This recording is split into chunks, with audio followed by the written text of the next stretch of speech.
So that was bad man number one. So bad man number two, I end up meeting at the same workplace.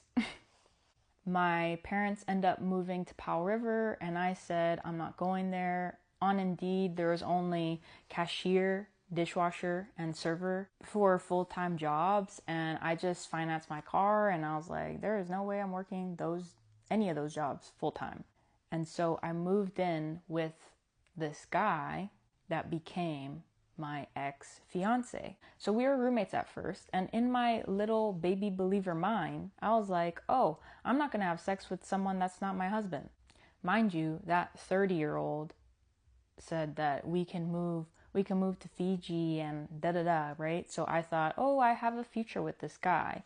So that's why I felt safe to lose my virginity to him. So with this guy, my roommate, ended up saying, I guess because I lost my virginity already, I knew that it was easy to have sex again. And so I was like, okay, I am not gonna have sex with someone that's not my husband. So basically, we got engaged like 2 weeks after dating. A couple months go by, and when he's angry with me, he ends up calling me the B word and a dumb ASS. So it already started to become verbally abusive. And then a few months after that, it starts to become physical. And this is really where my trauma starts to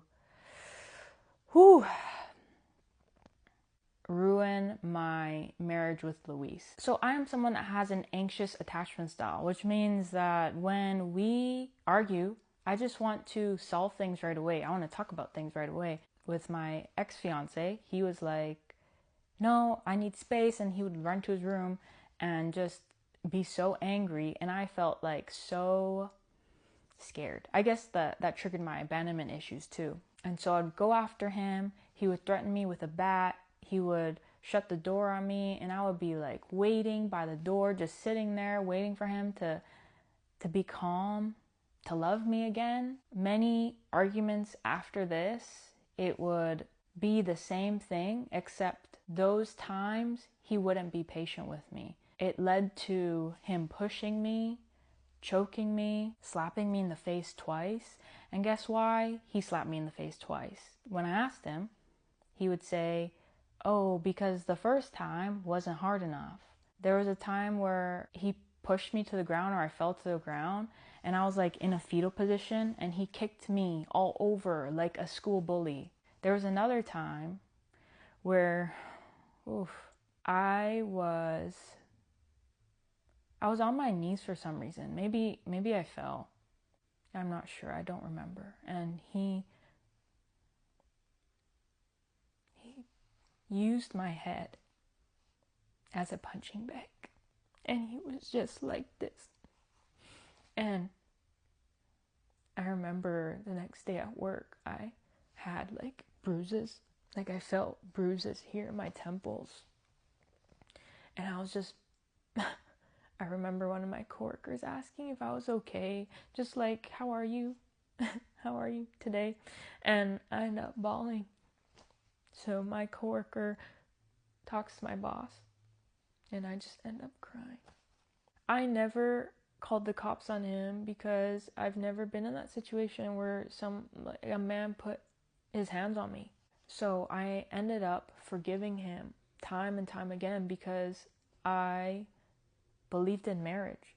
Thank God we didn't get married because he wanted a prenup, and so it just took a while to plan a wedding and all that, but thank God. So the times that I would tell him when he was abusing me physically to stop, he wouldn't stop. His reasoning when he was calm, he would tell me that, oh, when I'm mad, I just see red. I just see red and I can't control myself. You'd think for me that would be a red flag and I'd leave the relationship, but I've never been in that situation. This guy would tell me he loved me like 5 times a day, and then when he was angry, he would just be some type of animal, and I always thought that it was my fault when I would get abused like that, because he would say, oh, you came after me when I was mad. Oh, you didn't give me time to calm down. oh, this is your fault. You came to my room. You crossed boundaries and you disrespected me. So there would be times, maybe like 3 instances, where the only thing that I could do to defend myself was use dog spray on him. I would spray him all over, spray him on his body, I think maybe I was too scared to spray his face. I don't remember, but I sprayed his like private part area. And I remember him being in the shower for 2 hours just groaning because he was trying to wash everything off. And wow, when I was hearing him, I was like, yes, I got him. But I never left. I never left the relationship. And he ended up breaking up with me because I wanted to talk about how I couldn't tell him that I loved him. Like, he came to the room one night, like after playing video games at like 11 o'clock, and he goes, "Good night, babe, I love you." And I was like, "Good night. Is it okay if I'm not able to say I love you back?" And he goes, "Mm-hmm." And I'm like, but I'm uncomfortable with you sleeping next to me and you not knowing the reason why I can't say I love you back. And he's like, "It's my time to sleep. Don't disrespect me." Don't disrespect me. And I was like, well, I don't think I can sleep without telling you. So if you don't want to talk, you can go to the other room. Mind you, we were roommates, so we had 2 bedrooms. But when we got engaged, like a few months later, we ended up using my room as the sleep room and then his room as the game room. But he still had a bed in there. And I was like, okay, well, yeah, you can just go to the other room if you want to sleep. And he's like, no, I'm not leaving. So I was like, okay, I'll tell you why I can't say I love you. I can't say I love you back because I don't know when the next time you'll call me the B word and a dumb ASS. And he ends up raging at me. And he's like, you never respect me. You always cross my boundaries. And I'm like, well, like, I told you could go to sleep in the other room. And he says the same thing. You always cross my boundaries.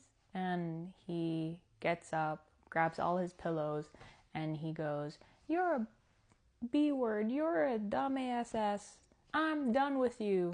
He goes to the room, shuts the door, and we don't talk for a week. And in that week, I end up looking on YouTube how to boost your self-esteem, how to gain your self-confidence. And one of the YouTube influencers that I watched said that the best way to get over a guy is to get under a guy. And so I end up going on dating apps, and I met this guy and we had sex. And that week where my ex-fiancé didn't talk to me, he comes knocking on my door one day and he says, basically, want to get back together? I'm like, sorry, I already slept with someone else. And he's like, oh, well, do you want to be friends? I'm like, no.